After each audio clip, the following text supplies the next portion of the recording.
गरुड़ पुराण पुराण शास्त्र शरीर त्यागने के बाद कहाँ जाती है आत्मा। Welcome to my YouTube channel Gyan Sagar. ज्ञान सागर में आपका बहुत बहुत स्वागत है। ज्ञान सागर में आपको सिर्फ आध्यात्मिक पौराणिक कथाएं मिलेंगी। ज्ञान सागर को सब्सक्राइब करने के लिए ज्ञान सागर 602 पे सब्सक्राइब करें। तो आइए जानते हैं शरीर त्यागने के बाद आत्मा कहाँ जाती है। ये सवाल हम सबके मन में बहुत होता है। तो चलिए जानते हैं शरीर त्यागने के बाद कहाँ जाती है आत्मा। गरुड़ पुराण जो मरने के पश्चात आत्मा के साथ होने वाले व्यवहार की व्याख्या करता है। उसके अनुसार जब आत्मा शरीर छोड़ती है तो उसे दो यमदूत लेने आते हैं। मानव अपने जीवन में जो कर्म करता है यमदूत उसे उसके अनुसार अपने साथ ले जाते हैं। अगर मरने वाला सज्जन है, पुण्यात्मा है, तो उसके प्राण निकलने में कोई पीड़ा नहीं होती है। लेकिन अगर वो दुराचारी या पापी हो तो उसे पीड़ा सहनी पड़ती है। गरुड़ पुराण में यह उल्लेख भी मिलता है कि मृत्यु के बाद आत्मा को यमदूत केवल 24 घंटों के लिए ही ले जाते हैं और इन 24 घंटों के दौरान आत्मा दिखाया जाता है कि उसने कितने पाप और कितने पुण्य किए हैं।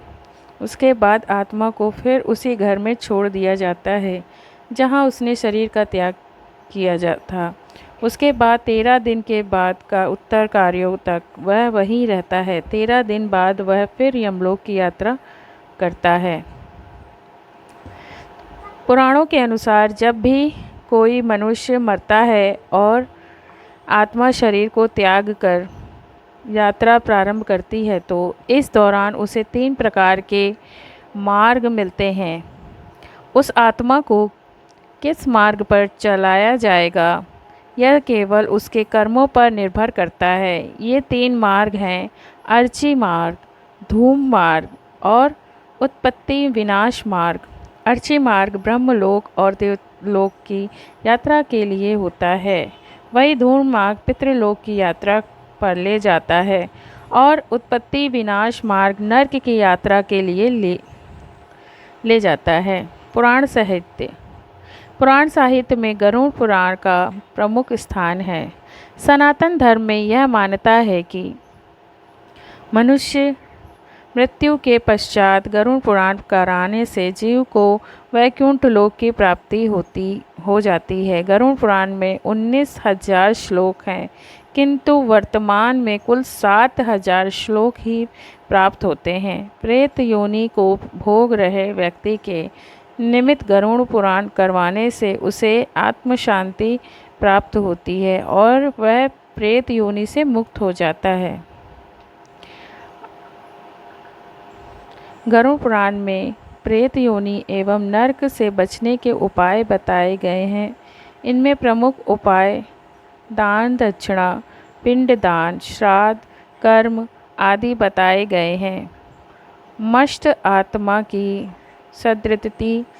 सद्गति और हेतु पिंडदान आदि एवं श्राद्ध कर्म अत्यंत आवश्यक है और यह उपाय पुत्र के द्वारा अपने तक पिता के लिए है, क्योंकि पुत्र ही तर्पण या पिंड दान करके पुण्य नामक नरक से पिता को बचाता है। पुत्र का मुख देखकर पिता पैतृक ऋण से मुक्त हो जाता है।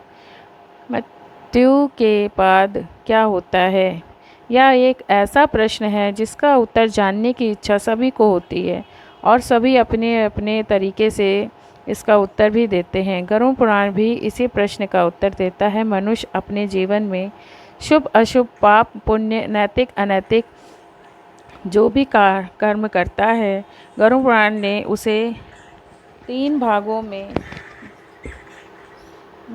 विभक्त किया है। पहली अवस्था में मनुष्य अपने शुभ अशुभ, अच्छे बुरे कर्मों को इसी लोक में भोग लेता है। दूसरी अवस्था में मृत्यु के उपरांत मनुष्य विभिन्न 84 लाख योनियों में से किसी एक में अपने कर्म के अनुसार जन्म लेता है। तीसरी अवस्था में वह अपने कर्मों के अनुसार स्वर्ग और नरक को प्राप्त करता है।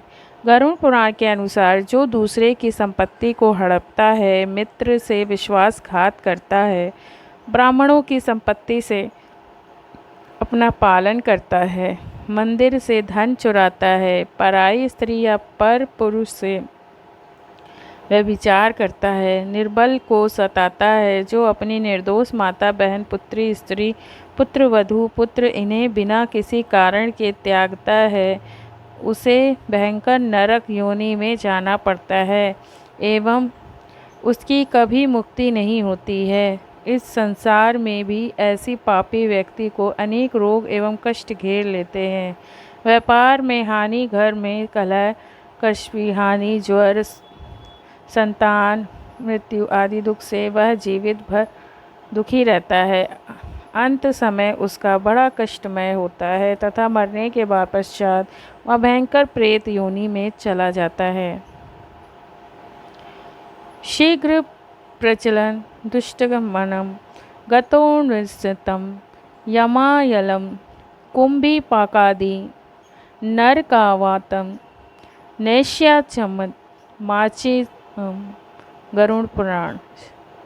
दुष्ट एवं पापी व्यक्ति को यमदूत पकड़कर कुंभीपाक आदि नरकों में कोड़े मारते हुए घसीटते हुए लिए चलते हैं। वहाँ यमदूत उसे पाश में बांध देते हैं।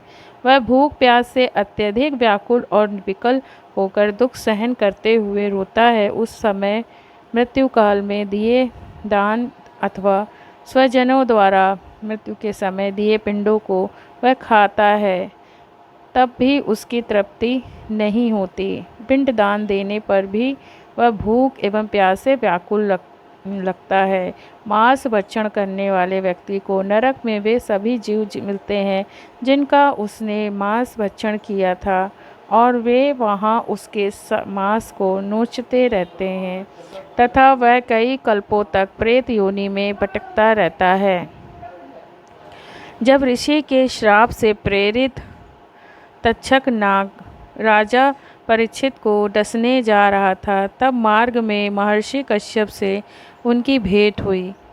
तक्षक ने ब्राह्मण का वेश बनाया और पूछा, महाराज आप इतनी उतावली में कहाँ जा रहे हो? तब ऋषि कश्यप ने कहा कि तक्षक नाग राजा परीक्षित को डसने जा रहा है और मेरे पास ऐसी विद्या है कि मैं राजा परीक्षित को पुनः जीवित दान दे दूंगा। तक्षक ने सुना तो अपना परिचय दिया। कहा, ऋषिवर मैं ही तक्षक हूँ और मेरे विष का प्रभाव है कि वो कोई आज तक मेरे विष से बच नहीं सका। तब ऋषि कश्यप ने कहा कि मैं अपनी मंत्र शक्ति से राजा परीक्षित को फिर से जीवित कर दूंगा।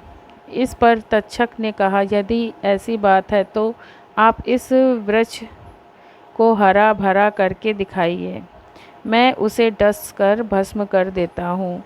ज्यों तक्षक नाग ने हरे भरे वृक्ष को डस मारा, त्यों ही वहाँ हरा भरा वृक्ष विष के दुष्प्रभाव से जलकर राख हो गया। तब ऋषि कश्यप ने अपने कमंडल से अपने हाथ में जल लेकर वृक्ष की राख में छींटा मारा तो वह वृक्ष अपने स्थान पर फिर से हरा भरा होकर अपने स्थान पर खड़ा हो गया। तक्षक को बड़ा आश्चर्य हुआ और पूछा, ऋषिवर आप वहाँ किस कारण से जा रहे हैं? इस पर ऋषि कश्यप ने बताया कि मैं राजा परीक्षित के प्राणों की रक्षा करूँगा तो मुझे बहुत सा धन मिलेगा। तक्षक ने ऋषि कश्यप को संभावना से ज़्यादा धन देकर विदा करना चाहा, लेकिन ऋषि कश्यप ने यह उचित नहीं समझा और नहीं माने। वहाँ पर तक्षक ने ऋषि कश्यप को गरुड़ पुराण की कथा सुनाई, जिससे ऋषि कश्यप को ज्ञान हुआ कि जिसने जो कर्म किया वह अवश्य ही भोगना पड़ेगा और किसी के बचाने से कोई बच नहीं सकता। इस प्रकार से ऋषि कश्यप बहुत सा धन लेकर वहीं से विदा हो गए। वास्तव में गरुड़ पुराण सुनने से मनुष्य को सच्चे ज्ञान और वैराग्य की प्राप्ति होती है और वह बुरे कर्म करने से बचता है तथा जीवन का यथार्थ ज्ञान उसे मिलता है। इस पुराण में महर्षि कश्यप और तक्षक नाग को लेकर एक कथा है। चलिए, आपको ये कथा कैसी लगी? अगर आपको मेरे वीडियो पसंद आते हैं तो हमारे चैनल को ढेर सारा प्यार दें और हमारे चैनल को लाइक शेयर कमेंट करना ना भूलें।